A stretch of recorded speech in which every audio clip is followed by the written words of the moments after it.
Baik, Assalamualaikum warahmatullahi wabarakatuh. Kami dari kelompok 11 akan memaparkan materi mengenai permasalahan gizi di Indonesia dan penentuan kebutuhan gizi. Nah, kelompok 11 ini terdiri dari dua orang. Yang pertama yakni Gita Izul Komariah dengan NIM 40014200041 dan saya sendiri Nur Aziza dengan NIM 40014200042. Nah, next. Nah, untuk materi pertama akan dibacakan oleh rekan saya, Vita Izul Komaria.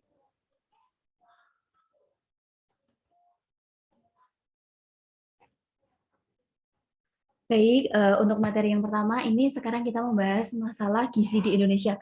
Nah, masalah gizi di Indonesia ini disebabkan oleh dua hal, yaitu masalah akibat kurangnya gizi, jadi gizinya itu kurang di setiap orang, dan masalah gizi lebih. Jadi pada orang tersebut kelebihan gizi. Nah, untuk masalah gizi itu sendiri itu dibedakan menjadi berbagai permasalahan, seperti adanya anemia gizi besi atau AGB. Selanjutnya ada GAKI atau gangguan akibat kekurangan iodium, ada kurang vitamin A atau KVA, dan penanggulangan masalah gizi. Nah, selanjutnya untuk gizi lebih itu ada permasalahan akibat gizi lebih dan penanggulangan masalahnya. Nah, selanjutnya ada yang permasalahan gizi kurang itu kurangnya energi protein atau KEP. Nah, kekurangan energi protein ini disebabkan oleh kekurangan makanan sumber energi secara umum dan kekurangan sumber protein. Nah, secara rinci penyebabnya ada kekurangan sumber protein. Jadi orang yang kurang sumber protein pada makanannya, biasanya kan orang makan tidak teratur. Ada yang makan junk food atau makanan-makanan yang lainnya. Seperti pemuda kan tidak suka makanan-makanan yang bergizi ya, dan suka yang cepat saji kayak gitu. Nah, itu misal makanan cepat saji itu tidak mengandung protein, maka dapat menyebabkan kurangnya energi protein atau KEP. Nah, selanjutnya itu ada kemiskinan. Nah, kemiskinan ini seperti apa?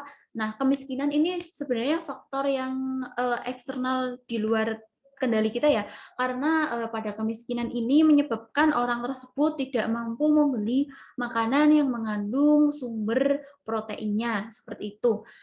Selanjutnya, faktor yang menyebabkan kurang energi protein atau KEP ini adalah kurangnya pengetahuan masyarakat tentang makanan pendamping ASI sesudah bayi disapi. Jadi itu kan biasanya setelah 2 tahun atau berapa bulan kayak gitu tergantung orang tuanya itu kan bayi sudah tidak mengonsumsi ASI.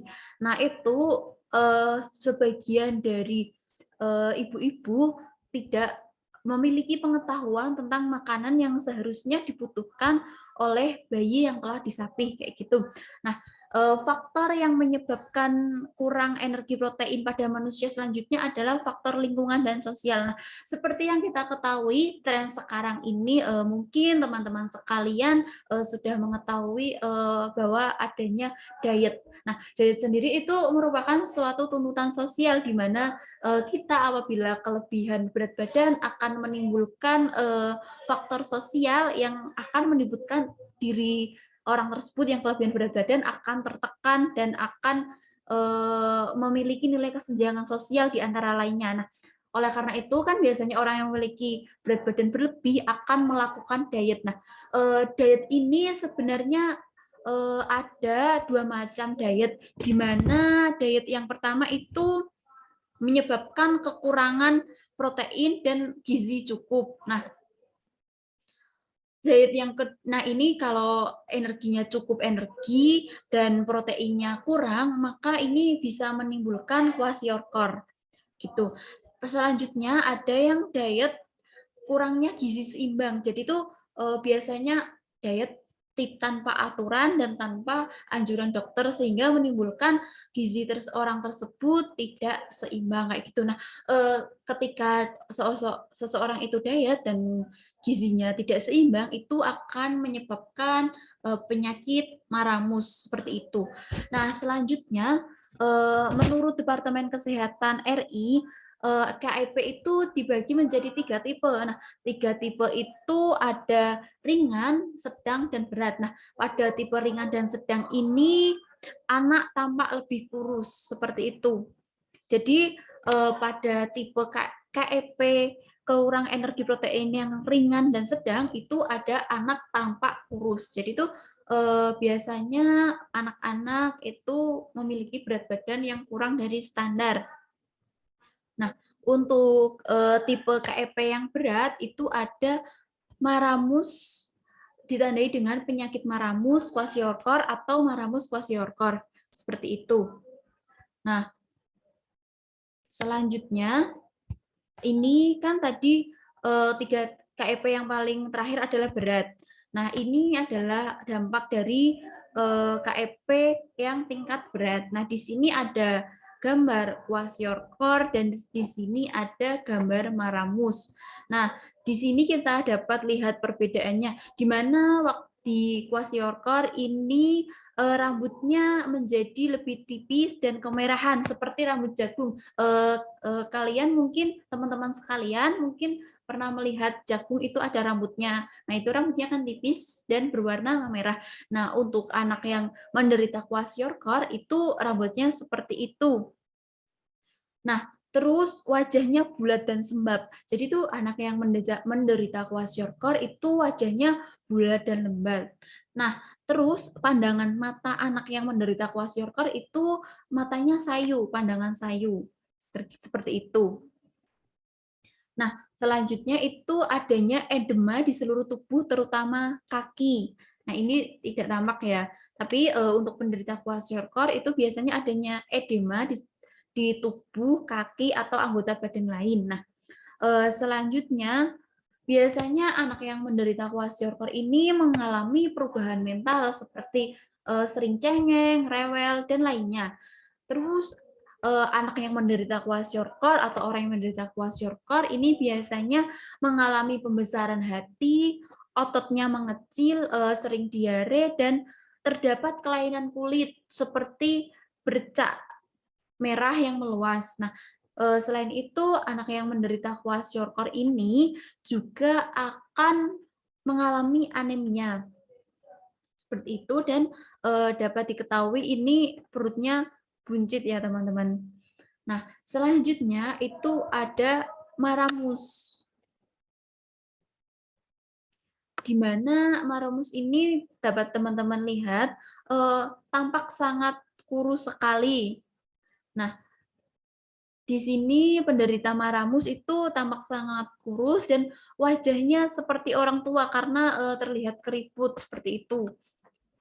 Selanjutnya seperti kwashiorkor tadi adanya perubahan mental, di Maramus juga ada perubahan mental, di mana anak atau orang yang menderita Maramus akan cengeng, serta perutnya akan cekung. Nah, si penderita Maramus biasanya itu tekanan darahnya atau detak jantungnya dan pernafasannya itu berkurang, jadi itu skalanya berkurang.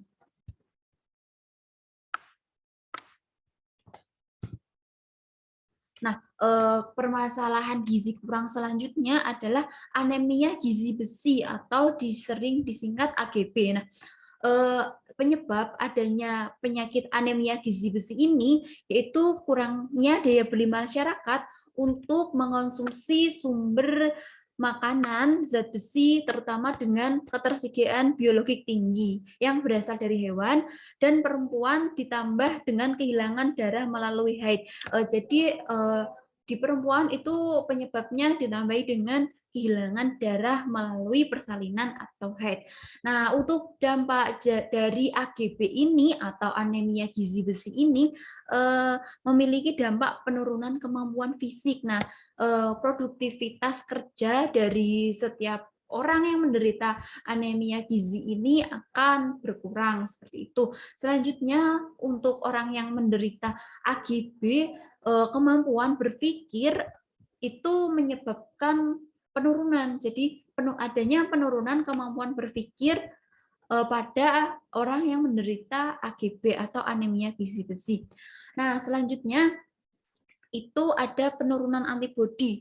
Orang yang memiliki kekurangan energi AGB, mohon maaf, kekurangan gizi AGB atau anemia gizi besi itu memiliki penurunan antibodi. Nah, di mana jika seseorang memiliki penurunan antibodi akan mudah terserang oleh infeksi. Jadi orang yang antibodinya kurang akan mudah terserang infeksi baik itu dari bakteri maupun dari lainnya. Selanjutnya ada gangguan akibat kekurangan iodium. Nah, gangguan akibat kekurangan iodium itu disebabkan oleh beberapa ya, ada beberapa penyebab gaki atau gangguan akibat kekurangan iodium. Nah, pertama di sini kita lihat bahwa adanya defisiensi iodium, nah atau biasa disebut dan iodium excess. Nah, penyebab utama gaki adalah tidak tercukupinya iodium dari konsumsi makanan dan minuman sehari-hari. Jadi defisiensi iodium ini adalah tidak cukupnya iodium dari makanan sehari-hari yang kita konsumsi. Padahal iodium merupakan zat gizi mikro yang diperlukan oleh tubuh manusia untuk membentuk hormon tiroksin. Nah, bila tubuh kekurangan iodium, kadar tiroksin dalam darah menjadi rendah. Selanjutnya ini ada lokasi, di mana penyebab gaki ini itu juga tergantung lokasi seseorang tersebut tinggal. Jadi itu kan setiap orang mesti tinggal di berbagai macam daerah yang berbeda-beda. Ada orang yang tinggal di kota atau desa. Nah, mungkin orang yang di desa itu ada akses yang kurang. Jadi untuk suplai bahan makanan yang mengandung iodium itu berkurang sehingga menyebabkan seseorang tersebut menderita gaki seperti itu.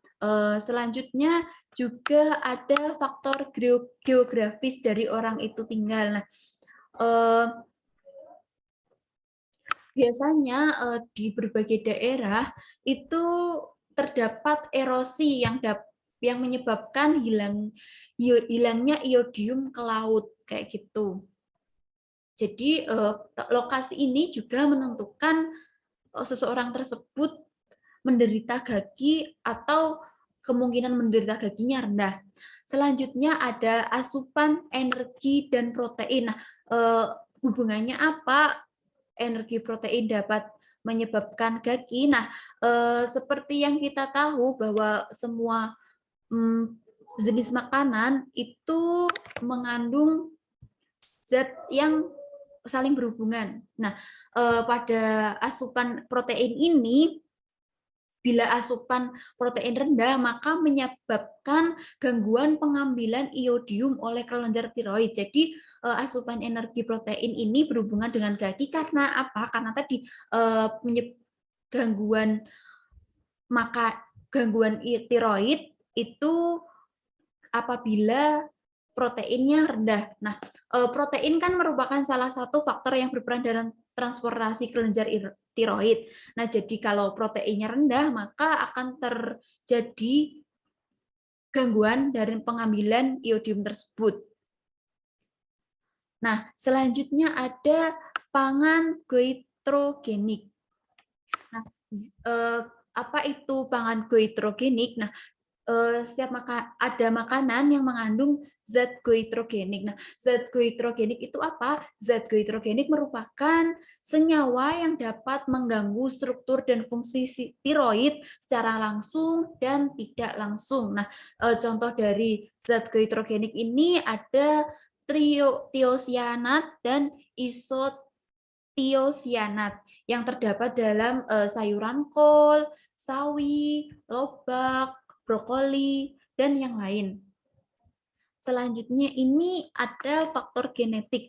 Nah, mengapa faktor genetik dapat menyebabkan gaki lebih tinggi kayak gitu faktornya. Nah, karena apa? Karena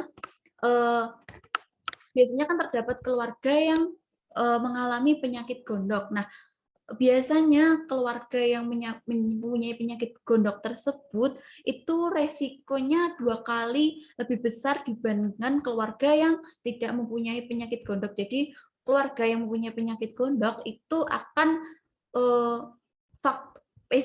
lebih besar terjangkit penyakit gaki ini daripada keluarga yang tidak mempunyai penyakit gondok.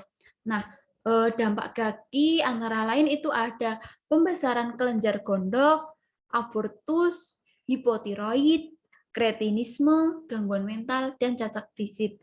Nah, untuk tadi kan ada penyebab-penyebabnya, terus dampaknya. Nah, itu bisa kita tanggulangin agar tidak terjadi. Nah, upaya penanggulangannya itu ada peningkatan konsumsi garam beriodium, distribusi kapsul yodium pada kelompok sasaran yang berisiko, ada peningkatan pengadaan garam beriodium, pemantauan status yodium di masyarakat, pemantapan koordinasi lintas sektor, dan penguatan kelembagaan penanggulangan gaki.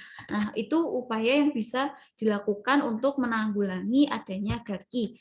Nah, ini kan ada tabel kebutuhan iodium. Nah, seperti yang saya jelaskan tadi, untuk iodium sendiri itu setiap orang, setiap umur, setiap jenis kelamin itu memiliki perbedaan kebutuhan. Di mana kan tadi bila iodium tidak tercukupi akan menimbulkan penyakit gaki. Nah, ini kebutuhan iodiumnya.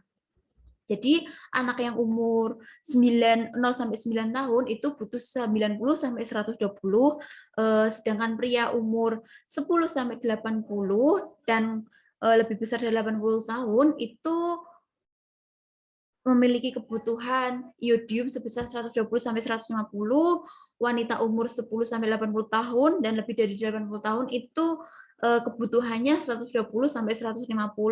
Nah, untuk wanita hamil ini kebutuhan iodiumnya lebih dari 70 dan untuk wanita menyusui ini kebutuhan iodiumnya lebih dari 140.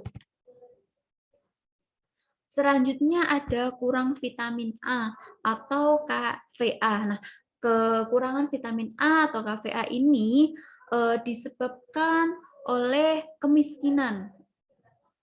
Nah, pada kemiskinan ini biasanya kan orang kalau sudah kekurangan dalam hal ekonomi, maka akan mengirit mengenai makanan dan akan makan seadanya seperti itu.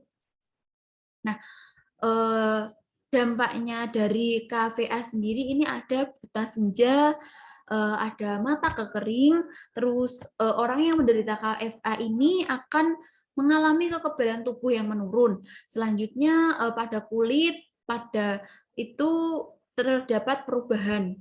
Jadi itu kulitnya mengalami perubahan. Selanjutnya untuk orang yang menderita KFA ini memiliki dampak gangguan pertumbuhan dan menurunnya nafsu makan. Jadi misal teman-teman itu nafsu makannya menurun, itu bisa jadi kekurangan atau kekurangan vitamin A atau KFA. Tapi menurunnya nafsu makan sendiri itu bukan hanya salah satunya penyebab itu kekurangan vitamin A. Jadi masih ada penyebab lainnya kekurangan nafsu makan. Nah, KVA sendiri mempunyai tingkatan. Nah, tingkatan yang pertama ada buta senja, tingkatan yang kedua ada serosis konjungtiva, tingkatan yang ketiga ada serosis konjungtiva dan bercak bitot, tingkatan yang keempat ada sirosis kornea, tingkatan yang kelima ada keratomolisa dan ulcus kornea, tingkatan keenam ada serotalimia skar, dan tingkatan yang terakhir, tingkatan yang ketujuh ada serotalmia fundus. Nah, upaya penanggulangan KFA sendiri itu kita bisa lakukan dengan memperbaiki pola makan. Nah, teman-teman, jadi itu untuk mencegah atau penanggulangan KFA kekurangan vitamin A ini kita bisa memperbaiki pola makan seperti tidak makan junk food, terus kita makan 5 sehat 4 sempurna, 4 sempurna 5 sehat 4 sempurna, mohon maaf. Serta yang kedua adalah melakukan fortifikasi vitamin A, meningkatkan program pemberian suplemen vitamin A, mengonsumsi makanan dengan gizi yang seimbang. Nah, selanjutnya tadi kan sudah beberapa, ada KVA, ada GAGI, dan yang lainnya. Nah, itu dapat kita cegah dengan upaya terpadu. Nah, upaya terpadu tersebut pertama kita dapat lakukan dengan upaya pemenuhan persediaan pangan nasional, terutama melalui peningkatan produksi beraneka ragam pangan. Upaya yang kedua yaitu peningkatan usaha perbaikan gizi keluarga yang diarahkan pada pemberdayaan keluarga untuk meningkatkan ketahanan pangan tingkat rumah tangga.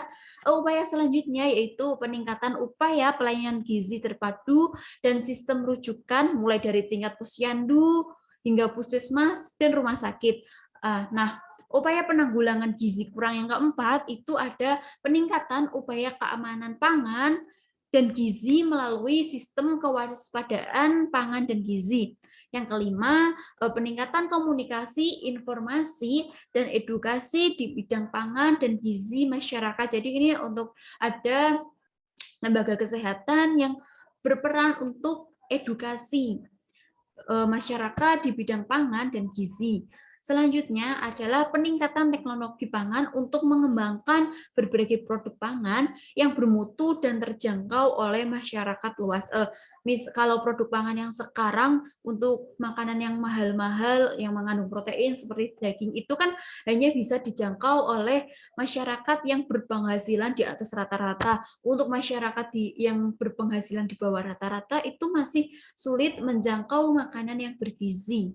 Itu pada realita kenyataannya. Selanjutnya, penanggulangan gizi kurang bisa dilakukan dengan interferensi langsung kepada sasaran melalui pemberian makanan tambahan, distribusi vitamin A, dosis tinggi, dan tablet sirup besi, serta kapsul minyak beriodium.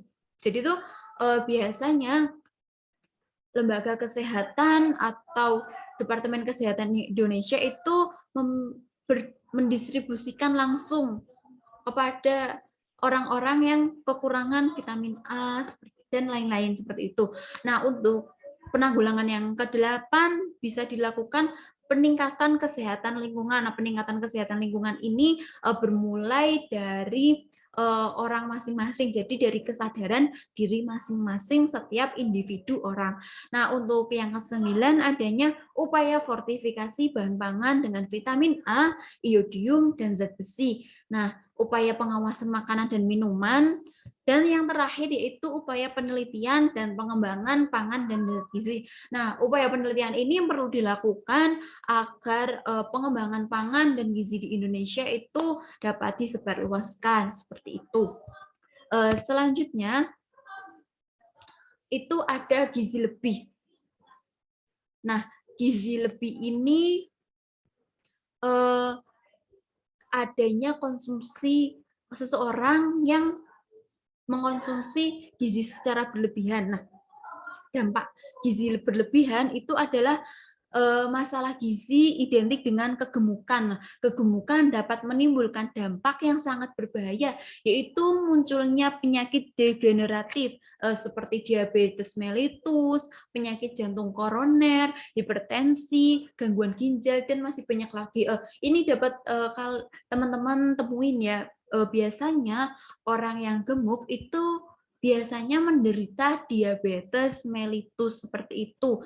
Tapi diabetes mellitus ini tidak hanya terjadi pada orang yang gemuk, orang yang kurus juga bisa menderita diabetes mellitus karena kelebihan zat yang menyebabkan diabetes mellitus. Nah, untuk cara penanggulangan gizi lebih itu dapat kita lakukan dengan mengurangi jumlah karbohidrat yang masuk, memperbanyak sayuran, mengonsumsi makanan yang berprotein, dan tentu saja itu seperti buah-buahan, terus membatasi makanan manis, asin, dan berlemak. Jadi kita boleh mengonsumsi makanan manis, asin, dan berlemak asalkan tidak berlebih dan tidak banyak-banyak, karena sesuatu yang berlebihan itu tidak baik. Nah, selanjutnya cara penanggulangan yang terakhir kita mencoba untuk lebih rajin bergerak dalam hal ini adalah berolahraga. Mungkin biasanya teman-teman yang seusia kita atau kebanyakan orang dewasa itu bermalas-malasan dengan olahraga dikarenakan sudah sibuk dengan urusannya, mungkin bekerja, mungkin kuliah, dan lain-lain. Jadi agar kita tidak menderita gizi lebih atau gizi kurang, itu diusahakan untuk lebih rajin berolahraga seperti itu.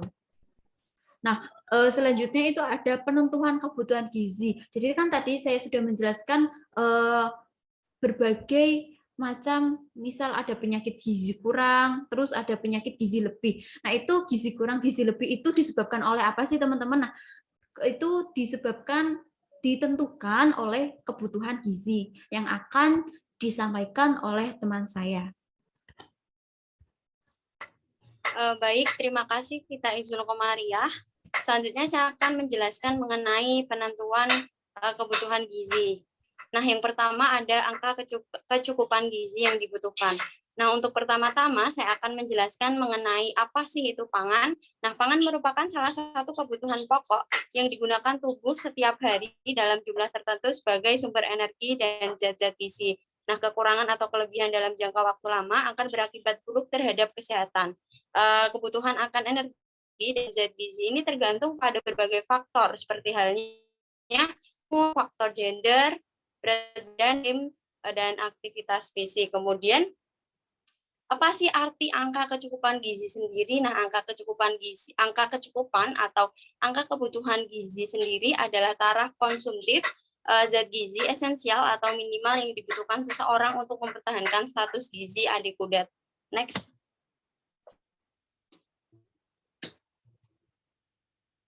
Bisa di next.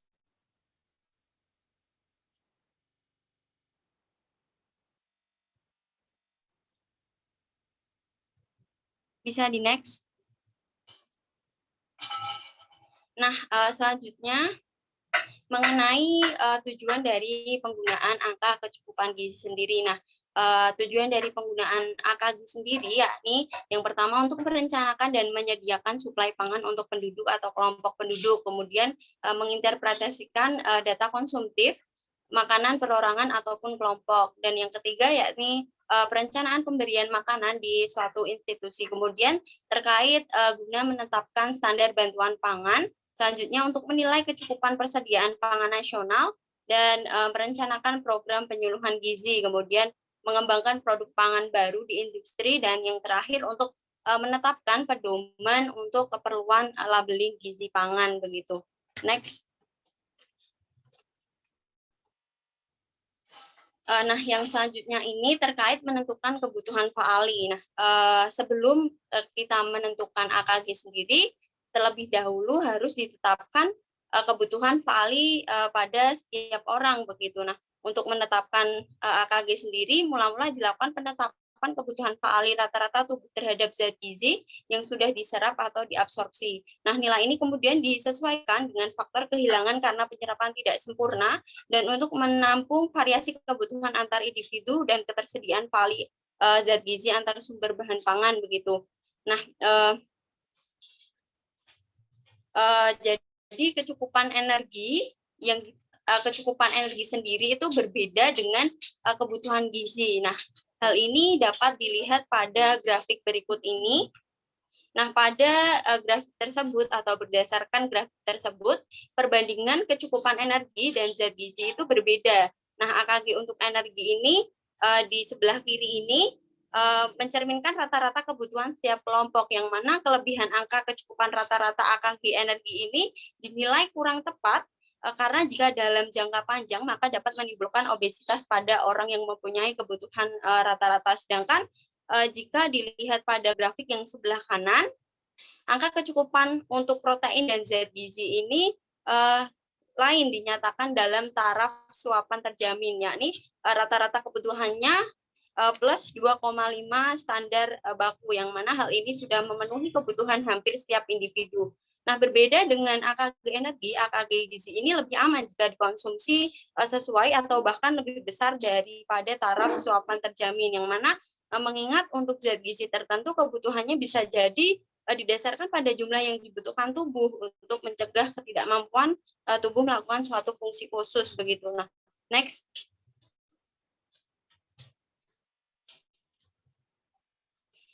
Nah, dasar dari perhitungan AKG di Indonesia sendiri dilakukan berdasarkan AKG penetapan AKG tahun 2004, yakni dengan cara yang pertama menetapkan berat badan patokan untuk berbagai golongan penduduk. Kemudian yang kedua menggunakan rujukan dari WHO atau FAO tahun 2002. AKG ini AKG untuk energi dan protein disesuaikan dengan berat badan dan tinggi badan rata-rata penduduk sehat di Indonesia. Nah, berikut ini berat badan patokan yang dapat kita lihat berdasarkan rujukan dari WHO, FAO, Singapura, Filipina, dan Indonesia. Next.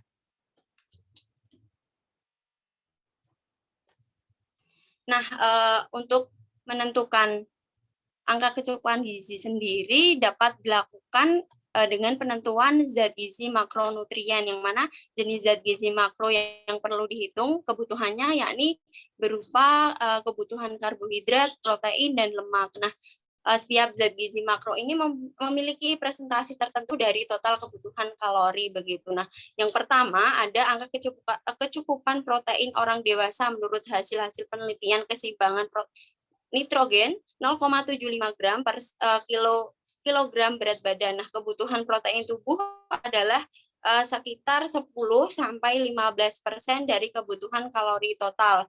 Nah, setelah menemukan besarnya kalori untuk protein, maka dapat diubah ke dalam bentuk gram, yang mana protein sebanyak 1 gram sendiri setara dengan 4 kalori begitu. Nah, kemudian terkait dengan kebutuhan lemak ini di dalam tubuh dibutuhkan sebesar 10 sampai 25% dari kebutuhan kalori total, yang mana lemak sebanyak 1 gram sendiri setara dengan 9 kalori begitu. Nah, yang terakhir terkait kebutuhan karbohidrat yakni sebesar 60 sampai 75% dari kebutuhan kalori total, sehingga karbohidrat sebanyak 1 gram ini setara dengan 4 kalori begitu. Next.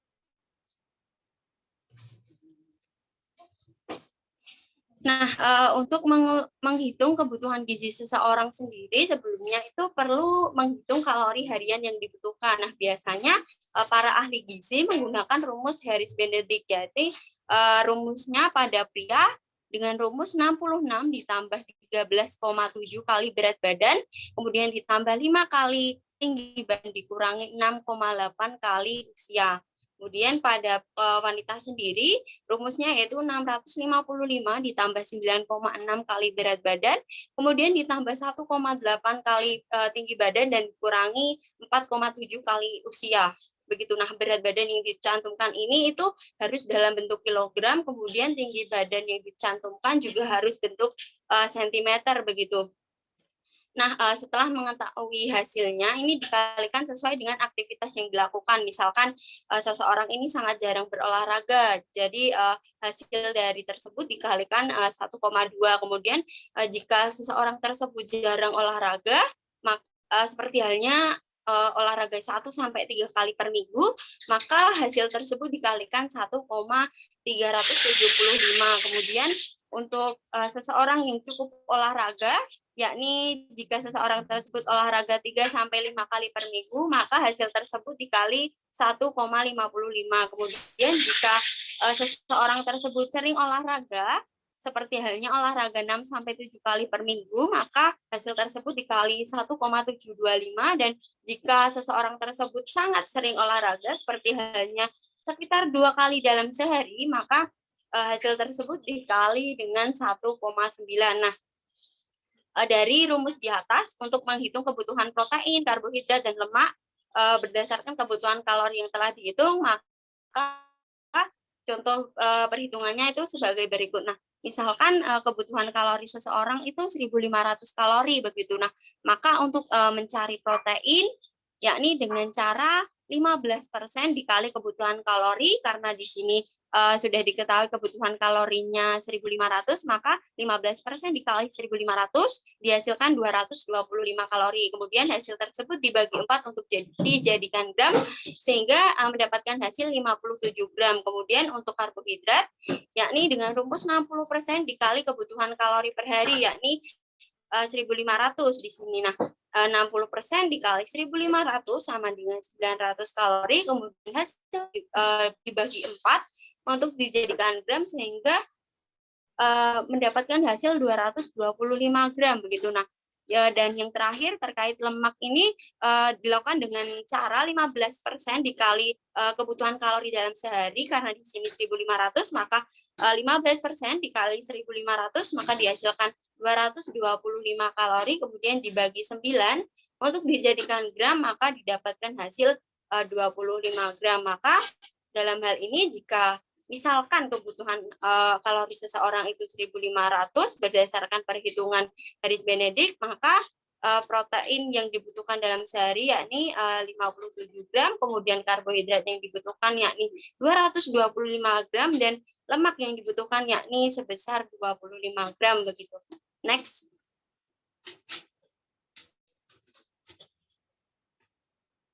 Nah, ini merupakan tabel terkait angka kecukupan gizi rata-rata yang dianjurkan atau yang dapat dilakukan yang dapat digunakan sebagai patokan begitu. Next. Nah, ini juga merupakan referensi yang kelompok kami gunakan untuk menyusun materi pada kesempatan kali ini. Next. Nah, mungkin cukup sekian pemaparan materi dari kelompok 11. Kurang lebihnya mohon maaf. Terima kasih atas atensinya. Wassalamualaikum warahmatullahi wabarakatuh. Terima kasih.